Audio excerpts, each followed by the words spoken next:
So, if you're wondering about range anxiety in a Tesla, yeah, there's range anxiety. Take a look here and you'll see I've got a big 12 kilometers left, and it says here I've got a big 18 kilometers left to home. And you think, well, idiot, you didn't charge up enough before you left.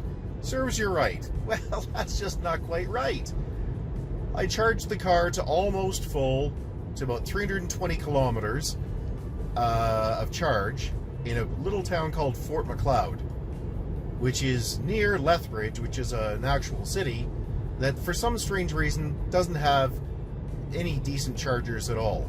And when I say any decent chargers, there's a grand total of one, and I mean a single charger that's 120 that works off of the, actually sorry, it is a 240 that's at the Holiday Inn. So if you want to go bang on the door, they'll turn it on for you. So that's great. Anyway, the point is, I charged up at Fort Macleod and drove from Fort Macleod to Lethbridge, and then from Lethbridge to Chestermere, Alberta, just outside of Calgary. And that entire trip is about 260 kilometers. I had 320 kilometers. So I should have had lots of juice. But yet again, the Tesla is letting me down. And you think, well, there's something wrong with your car. No, there's not. I've had it checked out several times. This is a 402 kilometer charge battery that's just slightly over 1 year old now, which means it charges, if you let it charge for several hours so it fills up completely, it will charge to 354 kilometers. And Tesla says that, yep, that's exactly correct. That's just what it should be doing. So dropping 50% of your charge in the first year is apparently 50 kilometers of charge apparently is just fine with Tesla. I think it's garbage, but that's what they say. Anyway, so you can see now I've got 15 kilometers left to go, and I've got 8 kilometers left. So what I've done is in a 110 kilometer zone, I'm driving 93. And I only know that that's a good thing to do because I watched a video on how much reserve is in this car and what it does when it starts running out. And one of the things it does is drop your speed way down from highway speeds to about 90, and then apparently when it gets really, really low, it drops it down to, I don't know, something like 20 kilometers per hour. So the 90 struck me as a pretty reasonable speed to try to get home with. And you can see I'm going to be on reserve. So even though I had lots of juice, at least in theory, yet again, this car has dropped the ball and let me down. And yeah, so it's a bit frustrating for me, but it's, I guess, just what it's going to be. That's how Teslas operate. They overpromise and they underdeliver. Now, when I say that, yes, they're wonderful cars. Yes, they do lots of cool things. They just don't do them all very well. So they're sort of like Microsoft Windows 3.1, which is the promise is there, the potential is there, and they'll do so much, but they just do so many things so badly, from the automatic high beams, which are, let's just leave it at poor, where they turn off late, to they turn on late as well. They turn off and on when they shouldn't, to the navigation, which is really not very good. And you think, well, it's Google Maps. No, it's not. It's using Google Maps, but it's not using Google Navigation. To the auto steer, which is still labeled beta for very good reason, which is, there's just so many issues with the auto steer. I'll be doing a separate video on that shortly. Through to the stereo, not showing you all of the text for radio stations. There's just so many things. So right now I'm a bit frustrated, so maybe I'm being a bit harder on it than I could be, but yeah, I'm really annoyed by this. Yet again, it's another overpromise, underdeliver feature from Tesla. The range is nowhere near what they say it is, and range anxiety, especially in the standard range battery like the one I've got, is a real concern. The only people that don't seem to understand that, because you watch the Tesla fanboys, they'll rave about how great these cars are. If you look at the history of what those people have driven, they're not luxury cars typically, or they're not very technologically advanced cars. I'm used to driving the top model of vehicles, you know, the Citadels, the Titaniums, the Cadillacs of the world. And when I got into a Tesla, the promise was that this would crush all of those, and it certainly does not.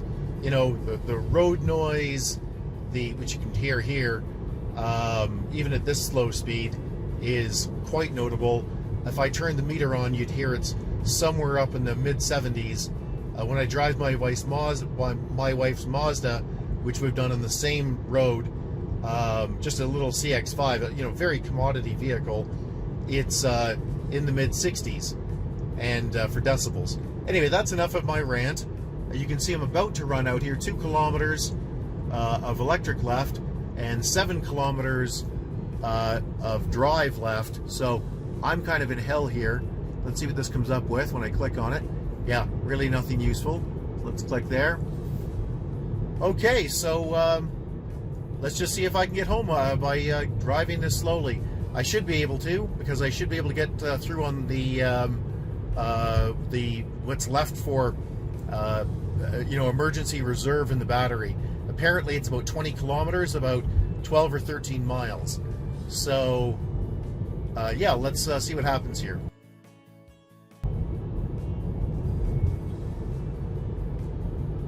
Zero kilometers left. So we've now drained the battery completely, according to what the gauge says here. Let's see if it says anything on the... No, it doesn't say anything really useful. Okay. Oh, by the way, I'm out in Alberta prairie, so this land is flat. I was on adaptive cruise, you know, and it's, you know, for almost the entire way. This land is flat. I'm not driving in and out of traffic. I'm not driving at high speeds.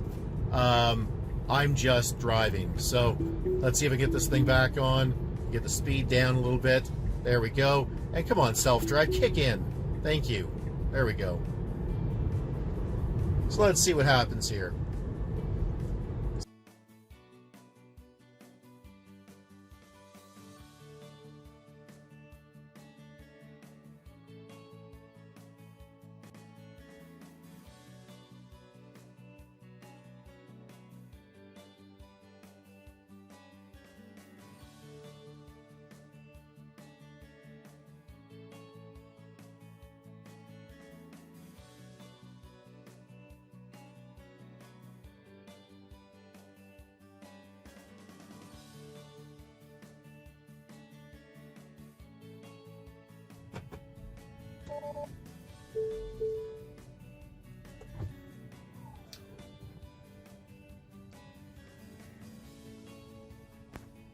Okay, so that's an interesting little message.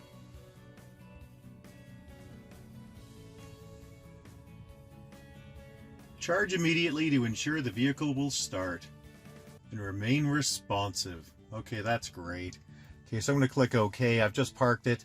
So in summary, what I can say is that the vehicle yet again overpromised and underdelivered, in that I might have been a 250, 260 kilometer drive, and I had 320 kilometers from a Tesla charger, drove no faster than 108 kilometers an hour, which is 8 kilometers over the speed limit for the majority of it.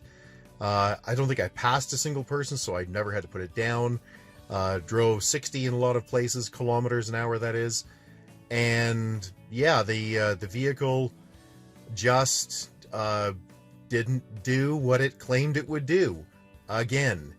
And that's frustration. The range anxiety is real if you live outside of metropolitan areas, like I do, where there aren't a lot of chargers. So even in Calgary, there's a grand total of 1 supercharger, and it isn't in Calgary, it's actually about 5 minutes north of the city. So it's pointless for most people. They need to put more superchargers in. Now, as far as these small towns go, yeah, they just don't have them. And range anxiety is very, very real, but it shouldn't be. And it will dissipate as both batteries get larger in the future and as more chargers get put in. And those two things will happen together. So in a few years, this won't be an issue. But if you just want a car that's as easy to fill up and drive as gas, where it's carefree and easygoing, yeah, electric cars aren't for you. If you want to plan your trips and think about where you are, electric cars are wonderful. In most places, you can think it through and go, okay, well, I'm going to go here and there, and over there, 100 kilometers, there's another supercharger, so I'm good to go, and you'll be on your way. Unfortunately, like I said, for a lot of people, including me, that's just really not an option for a lot of the driving I do. It's just the way my life works. So this car just barely meets the criteria. As you've seen here, I was about, 8 kilometers over the 0 mark for this car. So you know there's only a few kilometers left in that reserve. I understood it to gain to be about 20 kilometers is what's left. I've watched a couple of people drive the cars to exhaustion and then, just have them pull over. That's just what they do. So, okay, that's it. If you have any questions or concerns, get a hold of us at www.partisanissues.com. Thank you. Bye-bye.